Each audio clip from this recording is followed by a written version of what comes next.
दोस्तों, अगर आप अपने गूगल क्रोम ब्राउज़र में होम पेज पर अपनी मर्ज़ी से कोई भी यूआरएल सेट करना चाहते हैं तो उसके लिए आपने सेटिंग में जाना है। सेटिंग में जाने के बाद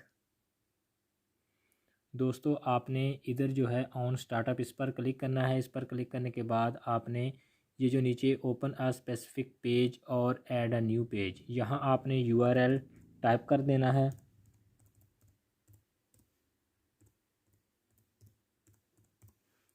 यूआरएल आप टाइप करने के बाद आपने यहाँ ऐड पर क्लिक करना है। उसके बाद आपने इस ब्राउज़र को एक बार क्लोज़ करना है। क्लोज़ करने के बाद जब आप दोबारा इस ब्राउज़र को दोस्तों ओपन करेंगे तो आपका जो आपने यूआरएल टाइप किया था वो आपके होम पेज पर जो है वो ओपन हो जाएगा।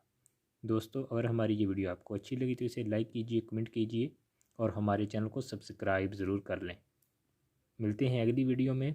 बहुत शुक्रिया।